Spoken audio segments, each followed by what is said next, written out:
మీరంతా 10th క్లాసా? Very good very good. మీరు మీరు 9th క్లాసా? వాళ్ళ కోసం కాబట్టి రెండు విషయాలు మాట్లాడాల్సిందే ఎంఆర్ఓ గారిని కోరుతున్నాం. రెడ్డి గారికి మీ యొక్క కరతాల ధ్వనులతోటి మంచి థ్యాంక్స్ చెప్పండి.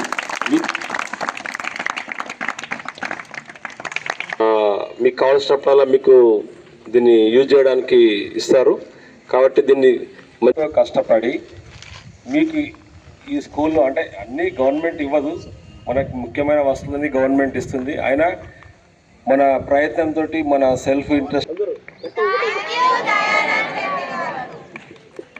ఓకే దీన్ని రవికుమార్ సార్ వాళ్ళకు ఉన్నటువంటి పరిచయాలతోటి మన స్కూల్కి ఇది అవసరము. ఈ ఫర్నిచర్ అంటే ఒక 50 చైర్లు ప్లస్ మీరు మంచిగా చదువుకోవడానికి మార్నింగ్ ప్రేయర్స్ చేయడానికి ప్లస్ క్లాస్లో ఈ మైక్ ద్వారా మీకు టీచింగ్ చేయడానికి ఇంకా మనకు జెండా వందన రోజు మంచి సాంగ్స్ పెట్టుకోవడానికి మీకు స్పోర్ట్స్ ఆడేటప్పుడు మంచి రిథమిక్ సౌండ్ ఇవ్వడానికి ఇది అవసరమని భావించి తనకున్న పరిచయాలతో వాట్సాప్ గ్రూప్లో కానీ వేరే పర్సనల్ కానీ కాంటాక్ట్ చేసి చేయడం వల్ల అది ఎక్కడెక్కడికో స్ప్రెడ్ అయ్యి ఎవరు చేరాలో వాళ్ళకి చేరింది.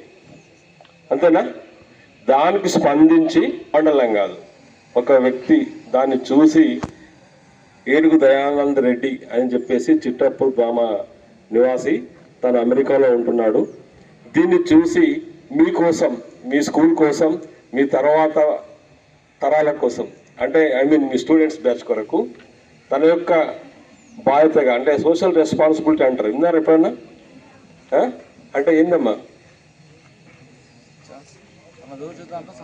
సోషల్ రెస్పాన్సిబిలిటీ అంటే నేను నా ఫ్యామిలీ కోసం కాకుండా కొంచెం సమాజం కోసం కూడా సహాయం చేస్తాను అనే ఆలోచనతోటి మీకోసం తన సొంత డబ్బులతోటి మన ఎడపల్లి జిల్లా పరిషత్ హై స్కూల్తో కష్టపడి మీకు ఈ స్కూల్లో అంటే అన్నీ గవర్నమెంట్ ఇవ్వదు, మనకు ముఖ్యమైన వస్తువులన్నీ గవర్నమెంట్ ఇస్తుంది. అయినా మన ప్రయత్నంతో మన సెల్ఫ్ ఇంట్రెస్ట్ తోటి దీని నుంచి కొంత తెలుసుకోవాల్సిన అవసరం ఉంది.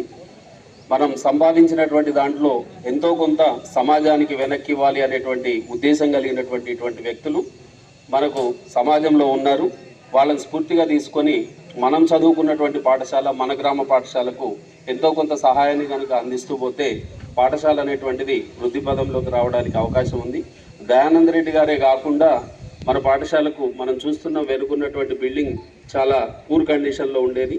సుమారు 2 లక్షల రూపాయలు ఖర్చు చేసి వెంకటకృష్ణ శర్మ అనేటువంటి దాత ముందుకొచ్చి ఆ బిల్డింగ్ మొత్తానికి కూడా రంగులు వేయించడం జరిగింది.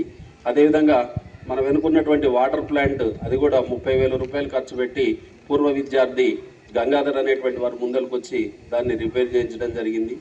ఇవన్నీ చూసి మా స్టాఫ్ కూడా ప్రతిస్పందించి మనం కూడా పాఠశాలకు ఏదో ఒకటి చేయాలి అనేటువంటి ఉద్దేశంతో ఆ బిల్డింగ్కి కోతుల బెడద ఎక్కువగా ఉంది కాబట్టి కోతులు పైకి రాకుండా జాలీలు అవి కూడా ఒక 50,000 రూపాయల ఖర్చుతో జాలీలు ఏర్పాటు చేసుకోవడం జరిగింది. సో ఇట్లా ఒక్కొక్క కార్యక్రమానికి చేయూతను అందిస్తున్నటువంటి ప్రతి ఒక్కరికి కూడా పాఠశాల తరఫున గ్రామస్తుల తరఫున ప్రత్యేకమైనటువంటి హృదయపూర్వక ధన్యవాదాలు తెలియజేస్తున్నాం.